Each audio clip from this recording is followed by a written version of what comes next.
भारत और पाकिस्तान का बंटवारा केवल एक राजनीतिक फैसला नहीं था, बल्कि इतिहास की सबसे दर्दनाक मानवीय घटनाओं में से एक था।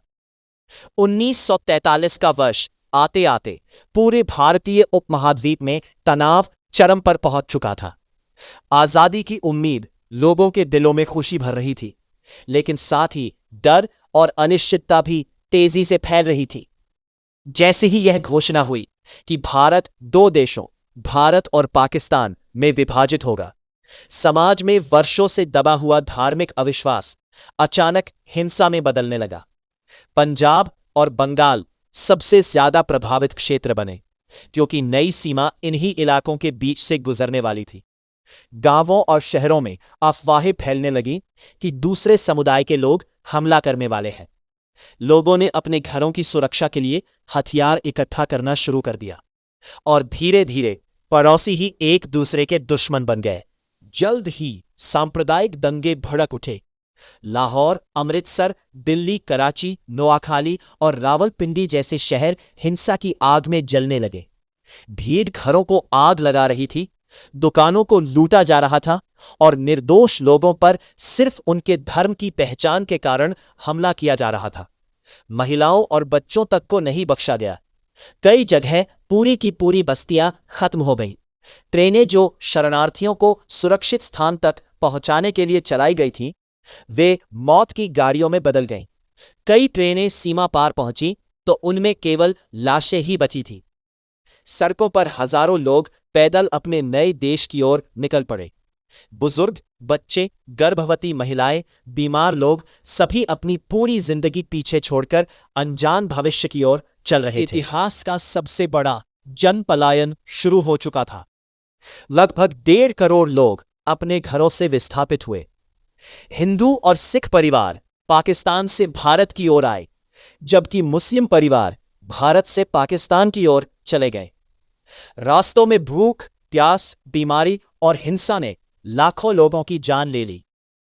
परिवार बिछड़ गए, बच्चे अपने माता पिता से अलग हो गए और कई लोग कभी अपने प्रियजनों से दोबारा नहीं मिल सके। लोगों ने अपने घरों के दरवाजे आखिरी बार बंद किए, यह जाने बिना कि वे फिर कभी लौट पाएंगे या नहीं। इस बीच राजनीतिक नेताओं के सामने स्थिति नियंत्रण से बाहर होती जा रही थी। आजादी की घोषणा के साथ 14 अगस्त 1947 को पाकिस्तान और 15 अगस्त 1947 को भारत स्वतंत्र राष्ट्र बन गए। जहां एक तरफ नई आजादी का जश्न मनाया जा रहा था, वहीं दूसरी तरफ सीमाओं पर खून बह रहा था। दिल्ली में शरणार्थी शिविर भर चुके थे, लाहौर की गलियां खाली हो रही थीं और अमृतसर युद्ध क्षेत्र जैसा दिखने लगा था।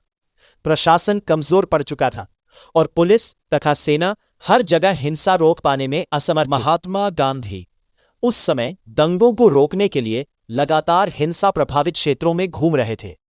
वे लोगों से शांति और भाईचारे की अपील कर रहे थे, उपवास रख रहे थे और इंसानियत को बचाने की कोशिश कर रहे थे। लेकिन नफरत इतनी गहरी हो चुकी थी कि उसे तुरंत खत्म करना संभव नहीं था। बंटवारे ने सदियों से साथ रहने वाली आबादी को अचानक अलग कर दिया था। जो लोग कभी साथ खाते पीते थे, वे अब अलग देशों के नागरिक बन चुके थे। बंटवारे के तुरंत बाद कश्मीर का विवाद भी शुरू हो गया, जिसने भारत और पाकिस्तान के बीच पहला युद्ध छेड़ दिया।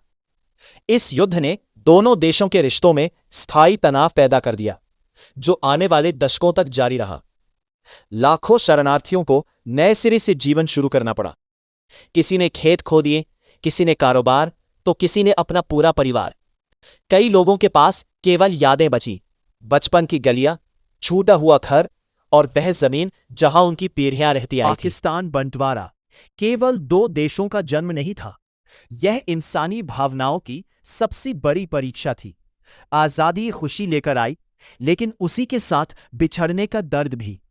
इतिहास में शायद ही कोई घटना इतनी बड़ी रही हो, जिसमें इतनी बड़ी आबादी ने एक साथ अपना घर छोड़ा हो।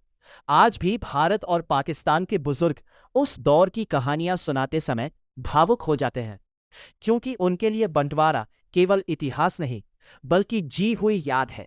दर्द, संघर्ष, उम्मीद और जीवित रहने की कहानी।